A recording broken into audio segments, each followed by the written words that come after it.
আসসালামু আলাইকুম রহমতুল্লাহ। ভাই, ফেসবুক প্ল্যাটফর্মেও প্রতারণা করা হয়। কারণ অনেক ভাইয়েরা আছেন, অনেক কন্টেন্ট ক্রিয়েটার আছেন, ছোটোদের কাছ থেকে ফুলের ভালোবাসা দেখিয়ে লাইক কমেন্ট তাদের কাছ থেকে আদায় করে। 10টা গঠনমূলক কমেন্ট করলেও তাদেরকে ফুলের ভালোবাসা দিচ্ছে না। ফুলের ভালোবাসা দিচ্ছে তাদের কমেন্টে রিপ্লাইও দেয় না।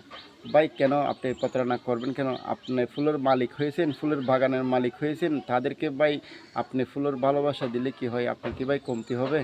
ভাই, আপনারা যারা প্রতারণা করতেছেন, আপনারা ওদেরকে ফুলের ভালোবাসা দিয়ে দেন। কারণ ওরা আপনাকে কমেন্ট করছে, অবশ্যই আপনাদেরকে ফুলের ভালোবাসা দিতে হবে। ভাই, সেজন্য বলতে ছোটো ইউজার যারা আছেন তারা প্রতারণার হাত থেকে বাঁচার জন্য চেষ্টা করবেন।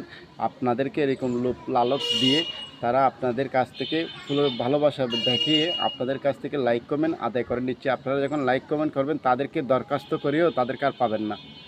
আপনাদের কমেন্টে রিপ্লাইও দেবে না, আপনাদের ওরে